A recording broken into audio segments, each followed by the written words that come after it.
Chinese रायते की वजह से तेजस और एलसीएच की प्रोडक्शन से जुड़े हुए 100 लोगों की मौत हो चुकी है, जिसका अभी तेजस और एलसीएच की प्रोडक्शन के ऊपर सीधा असर पड़ने वाला है। इंडियन नेवी की सदर्न मोस्ट नेवल बेस को अभी एक्सपेंड करने का फैसला किया गया है और अभी यहाँ पर लगभग 10,000 फीट लंबी एक रनवे को बनाने का फैसला किया गया है। इंडियन नेवी की इकलौता nuclear power attack submarine INS चक्र को अभी आखिर किस वजह से वक्त से पहले रशिया को लौटाया जा रहा है, और क्या अभी इसको रिफिट करने के लिए रशिया भेजा जा रहा है या फिर रशिया इसको भारत से वापस मांग रहा है। डिफेंस मिनिस्टर राजनाथ सिंह जी की तरफ से साब को अपनी मैन्युफैक्चरिंग हब को भारत में सेटअप करने के लिए रिक्वेस्ट करने के बाद स्विस पीएम की तरफ से ग्रिपेन को लेकर हमारे पीएम के साथ कुछ खास डिस्कशन किया गया है और अंत में रशिया की तरफ से अभी पहली बार एक फुल स्टेल्थ वॉरशिप्स को बनाया जा रहा है। ऐसे ही कुछ और खबरों के बारे में हम आज की वीडियो में बात करने वाले हैं। नमस्कार दोस्तों, मेरा नाम है अंशुमन नायक और आप सभी का बहुत बहुत स्वागत है इंडियन डिफेंस न्यूज की डिफेंस टॉक सीरीज में, जहां पर हम रोज नए नए डिफेंस अपडेट्स के बारे में बात करते हैं। तो चलिए देर न करते हुए आज की वीडियो शुरू करते हैं। आज की पहली अपडेट एचएएल की तरफ से। आप सभी जानते हैं कि एचएएल अभी भारत का सबसे बड़ा और इकलौता एरोस्पेस कंपनी है और हमारे जितने भी मेजर इंडिजिनस एरोस्पेस इक्विपमेंट बनाए जाते हैं उन सभी को एचएएल के द्वारा ही बनाया जाता है, चाहे वो हेलीकॉप्टर हो या फिर फाइटर एयरक्राफ्ट हो। लेकिन आप सब जानते हैं कि शुरू से ही एचएएल को लेके हम लोग कंप्लेन करते आ रहे हैं कि एचएएल हमेशा अपनी शेड्यूल से काफी पीछे चलता है और हमेशा एयरक्राफ्ट या हेलीकॉप्टर्स की जो डिलीवरी होता है वो टाइम लाइन से थोड़ा पीछे होता है। और पिछले 1-2 सालों से जब से चाइनीज रायता फैल रखा या पूरे दुनिया भर में हाइपिंग चल रहा है, इसकी वजह से एचएएल की प्रोडक्शन पर इसका काफी असर पड़ा है, जिसके लिए सिर्फ हम एचएएल को ही जिम्मेदार नहीं ठहरा सकते हैं, क्योंकि हर एक प्रोजेक्ट में कई सारे एमएसएमई कंपनी भी जुड़े हुए होते हैं और लॉकडाउन की वजह से वो सारे बंद कर दिए गए थे, जिस वजह से एचएएल की प्रोडक्शन लाइन भी लगभग बंद पड़ गया था। लेकिन हाल ही में जो नया चाइनीज रायता फैला है उस वजह से एचएएल को और भी ज्यादा नुकसान उठाना पड़ रहा है, क्योंकि इससे एचएएल की लगभग 4,000 एम्प्लॉय अफेक्टेड हो चुके हैं, जिसमें से 100 लोगों की मौत हो चुकी है, जिनमें से काफी सारे जो एम्प्लॉय थे वो लगभग तेजस प्रोग्राम से जुड़े हुए थे या फिर लाइट कॉम्बैट हेलीकॉप्टर की प्रोजेक्ट के साथ जुड़े हुए थे। इस पर अभी एचएएल की तरफ से काफी गंभीर चिंता जताया गया है, क्योंकि ट्रेन मैन पावर खोने के बाद उनको तुरंत ही रिप्लेस करना पॉसिबल नहीं होता है और इसमें थोड़ा टाइम लगने वाला है। वहीं पर पिछले 2 महीनों से एचएएल को लगभग 1200 करोड़ का नुकसान हो चुका है। एचएएल के चेयरमैन आर माधवन जी ने बताया कि हालांकि अभी प्रोडक्शन जो है वो जारी है, लेकिन ये रेगुलर प्रोसेस के मुकाबले थोड़ा स्लो चल रहा है, क्योंकि एक तो जो वेंडर से उनकी तरफ से सप्लाई थोड़ी कम आ रही है और जो इंटरनेशनल फ्लाइट है उनको भी स्लो कर दिया गया, जिस वजह से मेटल हम तक सही टाइम पे डिलीवर नहीं हो रहे हैं, जिस वजह से donor aircraft, light combat helicopter या फिर एलसीए प्रोजेक्ट तीनों पर इसका असर पड़ रहा है। पर फिर भी अभी एचएएल की तरफ से बताया गया कि 4 लाइट कॉम्बैट एयरक्राफ्ट यानी कि तेजस एयरक्राफ्ट को भी डिलीवरी के लिए तैयार करके रखा जा चुका है, जिनको जल्दी ही इंडियन एयरफोर्स को डिलीवर किया जाएगा। अगला अपडेट इंडियन नेवी की नेवल स्टेशन आईएनएस बाज को लेके है, जिसको भारत का सबसे आखिर नेवल बेस भी कहा जा सकता है, जो कि ग्रेट निकोबार आइलैंड पर मौजूद है और ये हमारी एकदम सदर्न मोस्ट पार्ट में मौजूद है, जिसको 2012 में सेटअप किया गया था। और ये भारत के लिए बहुत ही अहम बेस होने वाली है, क्योंकि यहाँ से हम डीप इंडियन ओशन के साथ साथ मलाक्का स्ट्रेट दोनों पर आसानी से नजर रख सकते हैं। यहाँ से मलाक्का स्ट्रेट लगभग 240 किलोमीटर दूरी पर मौजूद है, जहाँ से चाइना की लगभग 80% के आसपास ऑयल सप्लाई पास करता है। जब इनिशियली इसको 2012 में बनाया गया था तो इसका जो रनवे था वो लगभग 1060 मीटर के आसपास था, जिस वजह से यहाँ से बड़े साइज के एयरक्राफ्ट को ऑपरेट करना पॉसिबल नहीं था। लेकिन अभी इसकी स्ट्रेटेजिक पॉइंट ऑफ व्यू को देखते हुए इसके रनवे की लेंथ को धीरे धीरे इंक्रीज करने का प्लान किया जा रहा है और अगले साल तक इसके रनवे को अभी लगभग 1830 मीटर के आसपास इंक्रीज किया जाएगा और फिर इसको लगभग एडिशनल 10,000 फीट तक एक्सटेंड किया जाएगा, जो कि कुल मिलाकर इसके रनवे की लेंथ को 3 से 3.5 किलोमीटर तक एक्सटेंड किया जाएगा, जिसके बाद यहाँ पर हम आसानी से सभी तरह के एयरक्राफ्ट को ऑपरेट कर पाएंगे। नेवी यहाँ से अपनी पीएटा एयरक्राफ्ट को ऑपरेट करना चाहती है और यहाँ पे कम से कम 2 पीएटा एयरक्राफ्ट को डिप्लॉय करना चाहती है और जैसे ही रनवे की लेंथ को 1800 मीटर के आसपास एक्सटेंड कर दिया जाएगा तो उसके बाद यहाँ पर कम से कम 2 पीएटा एयरक्राफ्ट को डिप्लॉय किया जाएगा, जो कि चाइनीज सबमरीन को डिटेक्ट करने में हमको काफी मदद करने वाले हैं।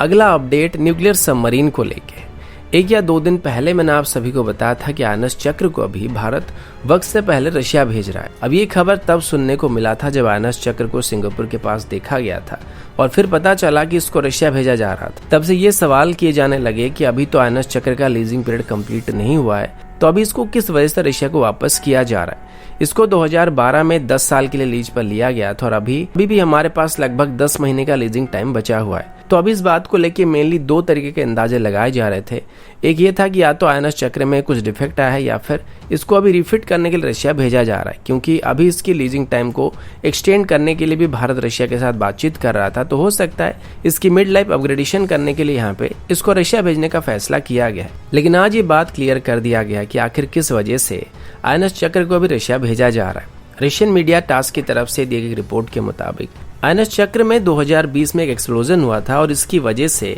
इसके दोनों हल सेक्शन डैमेज हो गए थे। अब नॉर्मली इस सबमरीन में एक ही हल सेक्शन होता है, लेकिन जो रशियन डिजाइन के सबमरीन्स होते हैं उनमें दो हल होते हैं, जिनमें से एक इनर पार्ट होता है और एक आउटर पार्ट होता है। और दुश्मन की टॉर्पेडो अटैक से या फिर माइन अटैक की इम्पैक्ट को झेलने के लिए इनको इस तरीके का बनाया गया होता है। और ये जो दो हल सेक्शन होते हैं इनके ठीक बीच में हाईली प्रेशराइज्ड एयर सिलेंडर्स मौजूद रहते हैं। और 2020 में इन्हीं में से एक सिलेंडर फट गया था और इस वजह से ये जो दोनों हल सेक्शन थे डैमेज हो गए थे। लेकिन साथ ही सबमरीन के इलेक्ट्रॉनिक सिस्टम और वेपन कंट्रोल सिस्टम में भी डैमेज हुआ था। फिर इसको इंडियन टेक्निकल टीम की तरफ से रिपेयर भी किया गया था और अभी इसी वजह से इसको रशिया को वापस किया जा रहा है। अब जैसे कि न्यूक्लियर सबमरीन है तो इसकी ज्यादा डिटेल बताया नहीं जाती, लेकिन अभी इसको वापस ठीक करने के बाद भारत को लौटाया जाएगा या नहीं, इसके बारे में रशियन मीडिया की तरफ से कोई भी जानकारी नहीं दिया गया है। लेकिन अभी एक और ओकुला क्लास की सबमरीन को रशिया में रिफिट किया जा रहा है, जिसको 2025 तक भारत को डिलीवर किया जाएगा।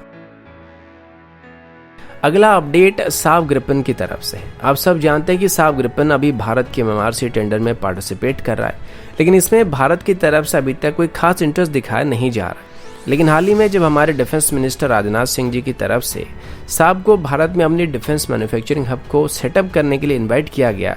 तो उसके बाद साफ की तरफ से एक बार फिर से ग्रिपन एयरक्राफ्ट को भारत को ऑफर किया जा रहा है और साथ ही साफ की तरफ से अपने तरफ से भारत को बेहतर से बेहतरीन ऑफर को देने की कोशिश किया जा रहा है। अब हालांकि इंडियन एयरफोर्स की तरफ से अभी तक ग्रिपन को लेकर कोई भी खास इंटरेस्ट दिखाया नहीं जा रहा है, लेकिन अभी हाल ही में पीएम मोदी जी के साथ हुई वर्चुअल मीटिंग के दौरान स्वीडिश पीएम की तरफ से साफ ग्रिपन को भारत के MMRC टेंडर में एक बार फिर से पुश करने की कोशिश किया गया है। साफ की तरफ से अभी इसकी टेक्नोलॉजी को भारत के साथ शेयर करने के लिए कहा जा रहा है और साफ यहाँ पर इसकी कंप्लीट टेक्नोलॉजी को भारत के साथ शेयर करना चाहती है, जबकि इस बात को लेकर स्वीडिश गवर्नमेंट की तरफ से अप्रूवल देने की बात की गई है कि अगर भारत यहाँ पे ग्रिपन ई को खरीदता है तो स्विस सरकार को आगे चल के इसकी टेक्नोलॉजी को भारत के साथ शेयर करने में कोई दिक्कत नहीं होने वाली। और ये भी जो भी बात हुआ ये स्वीडिश पीएम और हमारे पीएम के बीच हुई है, यानी कि काफी ऊंचे लेवल में यहाँ पर साफ ग्रिपन को MMRC टेंडर के अंदर पुश करने की कोशिश किया जा रहा है।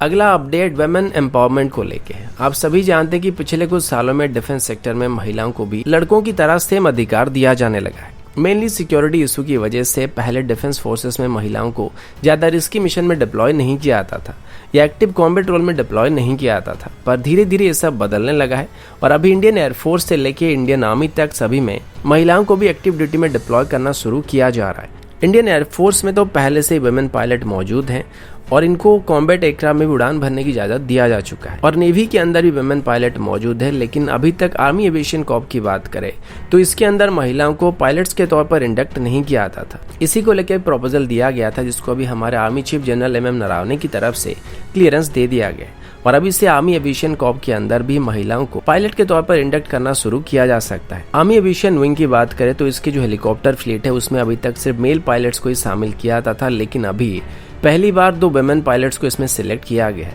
वैसे इसके लिए 15 वुमेन ऑफिसर्स को सिलेक्ट किया गया था, जिनमें से अभी आखिर में 2 लोगों को ही फाइनली शॉर्टलिस्ट किया गया है, जिन्होंने अभी पायलट एप्टीट्यूड बैटरी टेस्ट को कंप्लीट करने के साथ साथ मेडिकल टेस्ट को भी क्लियर कर लिया है। और इन 2 महिला ऑफिसर्स को अभी मंडे से नासिक ट्रेनिंग स्कूल में ट्रेनिंग देना शुरू किया गया है, जिसके बाद वो जुलाई 2022 तक अपनी ट्रेनिंग कंप्लीट करने के बाद एक्टिव ड्यूटी ज्वाइन करने वाले हैं। आर्मी एविएशन कॉर्प की बात करें तो इसको 1986 में एस्टेब्लिश किया गया था और अभी इसमें ध्रुव, चेतक या चीता जैसे हेलीकॉप्टर मौजूद है और हमारे जितने भी हाई एल्टीट्यूड डिप्लॉयमेंट है वहां पर इन हेलीकॉप्टर्स की मदद से रेगुलर सॉर्टी लगाया जाता है, जिसमें CHN भी शामिल है। अगला अपडेट स्टेल्थ नेवल वॉरशिप्स को लेके है। आप सभी जानते हैं कि अभी जितने भी नेवल वेसल बनाए जाते हैं उन सभी की रडार सिग्नेचर को जितना हो सके उतना कम करने की कोशिश किया जाता है और अभी तक सिर्फ US इकलौता ऐसा देश था जिसके पास फुल्ली स्टेल्थ वॉरशिप मौजूद था, जिसका नाम जुमॉल्ट क्लास के डिस्ट्रॉयर है। अब इसके अलावा हमारे पास जितने भी वॉरशिप मौजूद हैं इनको स्टेल्थ वॉरशिप्स तो कहा जाता है, लेकिन ये यूएस के जुमॉल क्लास के डिस्ट्रॉयर जितने स्टेल्थी नहीं होते। और क्यों नहीं होते ये आप डिज़ाइन देखकर ही बता सकते हैं। लेकिन अभी रशियन मीडिया की तरफ से एक रिपोर्ट को पेश किया गया जिसमें ये बताया गया कि रशिया की तरफ से अभी पहली बार एक फुल्ली स्टेल्थ वॉरशिप्स को बनाया जा रहा है। इस प्रोजेक्ट का नाम प्रोजेक्ट 20386 रखा गया है और इसके अंदर बनने वाले वेसल के नाम को मर्क्यूरी क्लास की वेसल कहा जा सकता है। यानी कि आगे चल के इसके अंदर जितने भी वॉरशिप बनाए जाएंगे उनको मर्क्यूरी क्लास के शिप कहा जाएगा। लेकिन ये जो वॉरशिप होने वाले ये कॉर्वेट शिप होने वाली है, जबकि यूएस के पास जो फुल्ली स्टेल्थ वॉरशिप मौजूद है वो डिस्ट्रॉयर्स हैं। रशियन मीडिया के मुताबिक इन वॉरशिप्स को क्रूज मिसाइल से आर्म्ड किया जाएगा। साथ ही इसमें नॉर्मल वॉरशिप की तरह एयर डिफेंस मिसाइल भी मौजूद रहने वाले हैं और जिस तरीके से अभी के एंटी सबमरीन वॉरफेयर कॉर्वेट्स का इस्तेमाल किया था इनको भी ठीक वैसे ही रोल में इस्तेमाल किया जा सकेगा। लेकिन फर्क सिर्फ इतना होगा कि ये फुल्ली स्टेल्थ कॉर्वेट होने वाले हैं। तो दोस्तों अभी के लिए इतना ही, मिलता हूँ आपसे अगले वीडियो में, तब तक के लिए जय हिंद, वंदे मातरम।